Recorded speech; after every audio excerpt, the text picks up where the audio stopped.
But I've done a lot of research into the masks used in the Halloween movies for Michael Myers, and I picked up a lot of interesting information through a variety of sources. So I thought this would be an interesting episode to kind of share with everybody. You probably know by now I'm a big fan of the Halloween film series. Okay, so we're going to start off with the original Halloween 1978, directed by John Carpenter.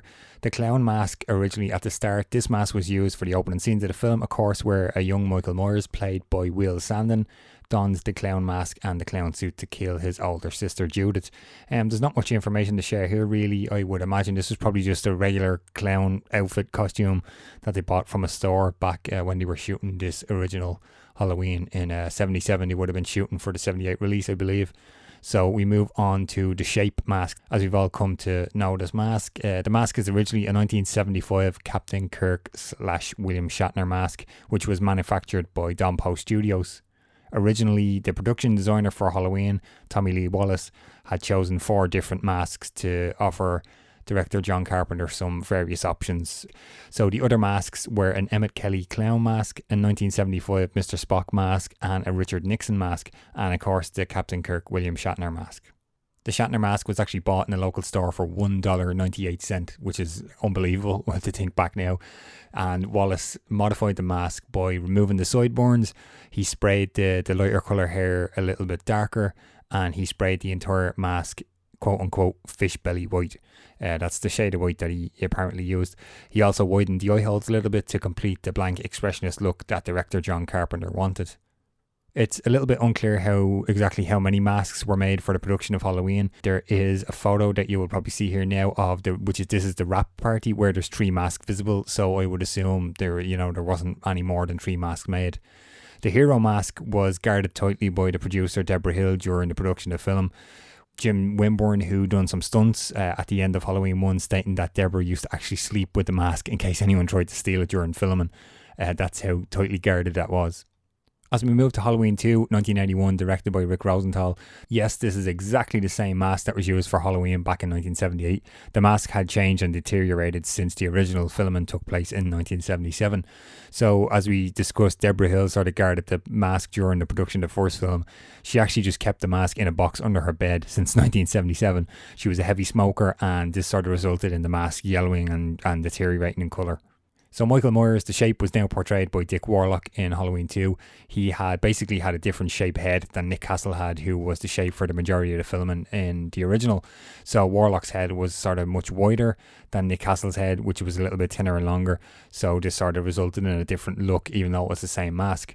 When Halloween 2 went into production, the white paint on the mask had begun to wear off from when it was resprayed for the film of the first one. So you can see some of the original flesh tones of the Shatner mask began to show through around the neck and the chin area. Then the mask kind of ended up with this sort of weathered look, which was a result of the black spray paint that was used on the hair transferring to Dick Warlock's hands, because he would pull the mask on and off because it was a really tight fit, which sort of ended up giving the mask this kind of unintended weathered look throughout the film. And then because the mask had kind of deteriorated, as we discussed, over the last 3-4 years, the right hand side of the mouth began to droop a little bit, which you'll see in this picture here. Dick Warlock mentioned in some interviews that he was actually allowed to keep the hero mask and some of the props and stuff after filming was finished, and he later sold those on to a collector. And here is a picture of how the original hero mask from Halloween 1 and 2 looked a couple of years back when that collector bought them off Dick Warlock. The only other mask used in Halloween 2 has become known as the Ben Tramer mask. It's basically the shape mask, except it has bright blonde hair. So in the scene where Ben Tramer is wearing this mask, he's chased by Dr. Loomis and Sheriff Brackett. They sort of think he's Michael Myers because he's in the mask, and he sort of crosses the street and a police car kind of rams him into a parked van and causes an explosion and instantly kills him. But it's basically the same mask, just blonde hair. So we're moving on to Halloween 4, The Return of Michael Myers, 1988, directed by Dwight H. Diddle.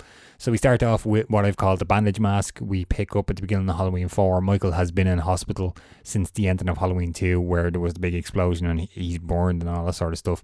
So basically his entire head is bandaged during his escape. He stays this way until he reaches Haddonfield, where he steals the shape mask out of a local store. So just as Michael's about to steal the shape mask from the store. Jamie, played by Danielle Harris, she's looking for a Halloween costume, and she comes across the sort of clown mask and the clown costume. She has a flashback to seeing a young Michael Myers, who is portrayed by Eric Preston in this one, in the mirror, before she kind of steps backwards and she bumps into Michael as he's actually pulling on the shape mask in the shop. So the story of the shape mask is a little bit sort of strange for this one, Halloween 4. This was the story as told by the makeup technician for Halloween 4, Ken Horn. He had worked at Dompo Studios, who made the original 1975 Shatner mask, and Dompo Studios brought out a mask to show Ken Horn before production began, which was basically a 75 Kirk Shatner mask. You'll see a picture here. So then Ken Horn asked Don Post Jr. to make 6 copies of the mask from the actual William Shatner mould before filming began. And when the masks arrived on set the first day of production, they were flesh toned with blonde hair. So basically, they sent out 6 Shatner masks. So Ken Horn had to repaint the masks white, and he dyed the hair brown to resemble the original 1978 shaped mask from Halloween 1.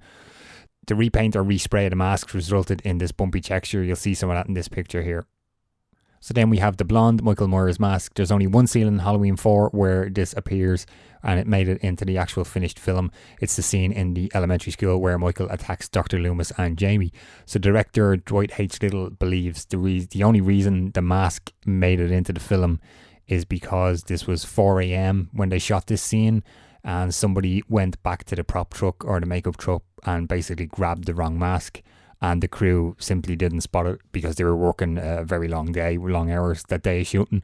And I think basically the story was that nobody sort of noticed it until the film was finished, which is sort of crazy. You know, anybody who's a fan of Halloween always immediately wants to know what the mask is going to look like and stuff. So that was a little bit crazy to believe. But from the story earlier that Dompo Studios had sent out the mask sort of incorrectly made, obviously this mask, the blonde mask that made it in, just hadn't been converted by the time they got around to this scene. So we have this, what I've called the alternative promotional material mask. In this promotional photo, you'll see here the mask looks a lot different from the film. It simply could be because the photo was taken after filming had been finished and the mask was worn and weathered, or this could be a completely different mask which was made just for this promotional photo. And then to add another mask in, the promotional poster for Halloween 4 featured a completely different mask again that resembled the original 78 mask a lot. So it's unclear if this poster featured a photo of the actual 78 mask taken back in 77, 78, or if this was another mask that was made after production of Halloween 4 and they just used for that promotional poster. So we're moving on to Halloween 5, The Revenge of Michael Myers, 1989, directed by Dominique O'Tannen-Gerard. The shape mask. So the plan going into Halloween 5 was that the original shape mask from Halloween 4 was to be used again when Don Shanks, who was to portray Michael Myers the Shape in this film, tried on the Halloween 4 mask before production began. They sort of decided it didn't look right, so they made a decision to go with a completely new mask. So Greg Nicotero was brought in to make a new shape mask. He made a mask from a mould of his own face, but then unfortunately that mask didn't fit Don Shanks properly again. So the mask was remade again from an actual mould of Don Shanks' face. Halloween producer Mustafa Akkad didn't want to see the eyes in this mask in Halloween 5, so Don Shanks actually confirmed in an interview that they had placed kind of black nylon stockings over the eye holes at Mustafa Akkad's request for Halloween 5. The other noticeable changes included longer hair, different shaped eye holes and a different shaped mouth. Don Shanks also confirmed that the mask closed at the back with Velcro, which made it difficult to breathe in for him while he was shooting the film. A fun mask that appears in Halloween 5 is affectionately known as the Brute mask. This appears when Tina gives the mask to Mikey to wear for the Halloween party that they're going to. And then, of course, Michael the Shape kills Mikey and he steals the car and the mask.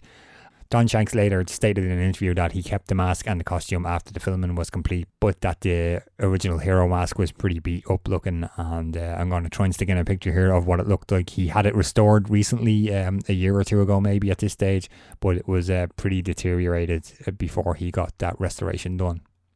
Again, we have some alternative promotional material masks here for Halloween 5. The poster for Halloween 5 once again featured a mask that resembled the original 78 mask a lot more than what was in the film. Again, it's unclear if this is a photo of the actual 78 mask taken back then, or if this was another mask that was used as a photo for Halloween 4 and Halloween 5 posters. So we move on to Halloween, The Curse of Michael Myers, 1995, directed by Joe Chappelle. The shape mask, Mustafa Akkad directly contacted special effects artist John Carr Beekler, and Beekler was approached to make the new shape mask for Halloween 6 because Mustafa Akkad didn't like the look of the mask from the previous film Halloween 5. So he told Beekler the only reference to make the new mask for Halloween 6 should be the Halloween 4 poster mask. John Beekler then stated in an interview that the Halloween 6 mask was sculpted by Chris Robbins and the hair and paint was completed by Brad Harden and John Foster. Brad Harden would actually go on to stand in as the shape during the infamous additional photography that took place after principal photography had been completed.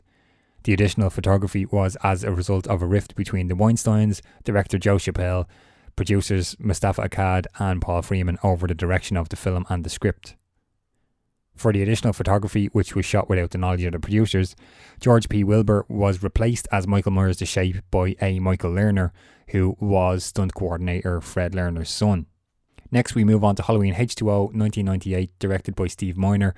Infamously, there were 4 different masks used during production on Halloween H2O. So we begin with the K&B mask. K&B is a special effects company founded by Greg Nicotero, who actually stated in an interview that they purposefully didn't want it to look like the original mask, and due to rights issues the producers didn't want to have to go through the estate to get permission to use the original Kirk Shatner mask. So Greg Nicotero was asked to give a quote-unquote close approximation that won't get us into legal trouble. So Chris Durand, who played Michael Myers the Shape in Halloween H2O, stated that 3 weeks before principal photography began, that they shot some screen tests of all the masks, which you'll see some pictures of here, and that the K&B mask was specifically chosen as the one that the director Steve Miner wanted to use and move forward with for actual principal photography.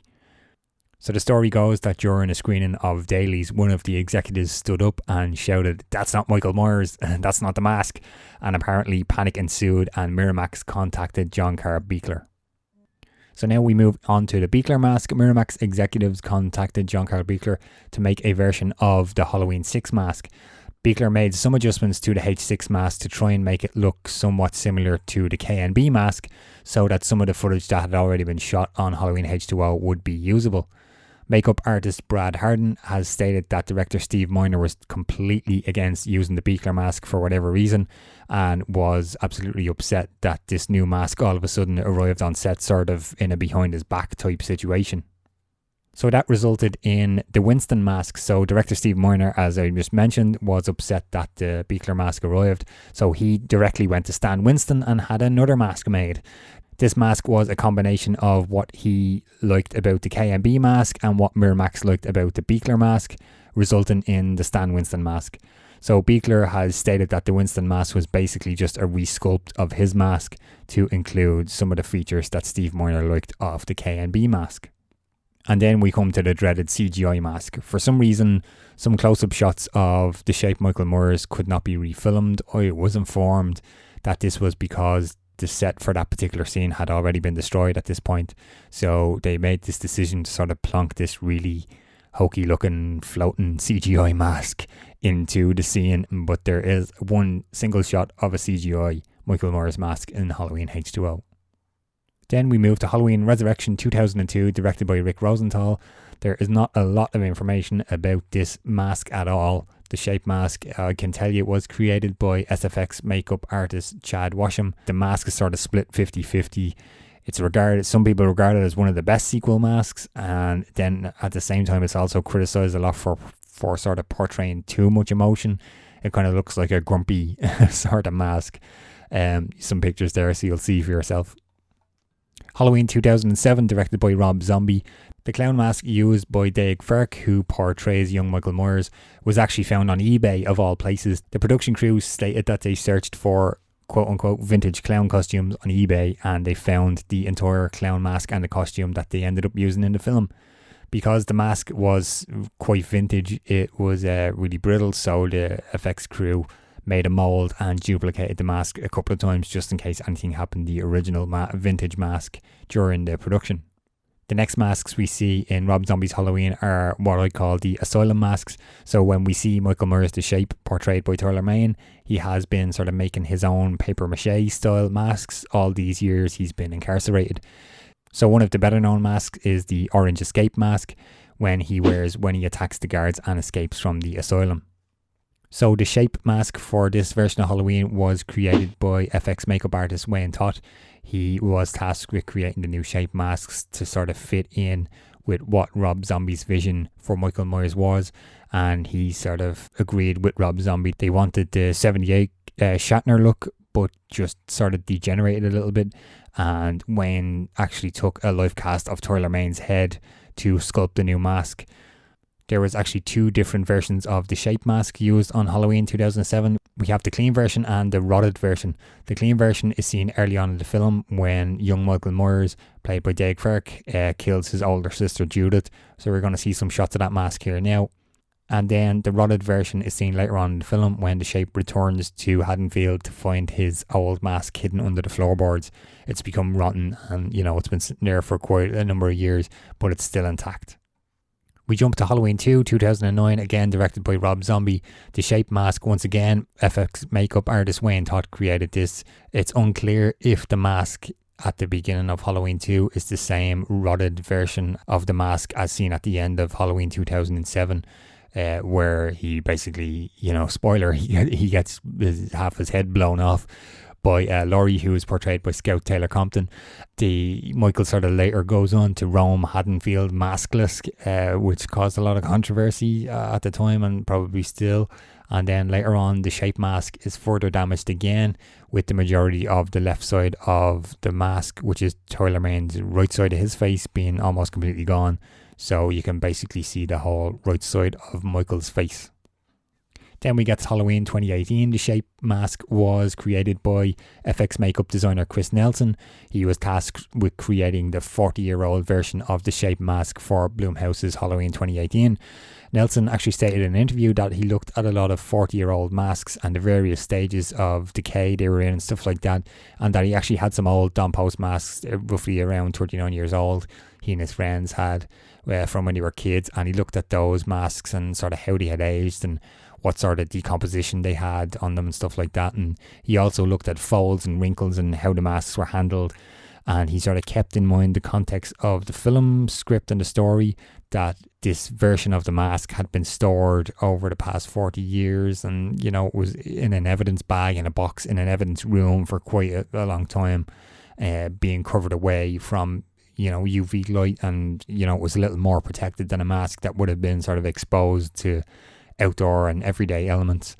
And Chris Nelson actually interestingly added in the puncture wound in the neck where Laurie Strode has attacked Michael Myers with the knitting needle back in the original in 78, and he added in some additional damage around the eye again where Laurie Strode attacks him with the wire hanger in the great closet scene back in the original in 1978. So there you have it, guys, a lot of information on the various masks used in all the Halloween franchise films. Personally, the original, the 78, is one of my favourites, and I actually really like the Rob Zombie version from the 2007. Halloween 4 would have been the one that I watched the most when I was a kid, but the mask is horrible when you look back now.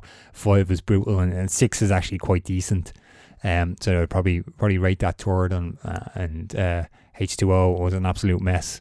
Out of all those, I'd say the Beekler mask was probably the best one of those, and Halloween Resurrection I didn't like at all. That would have been bottom. But there you go, that's what I think of the Michael Myers masks from Halloween.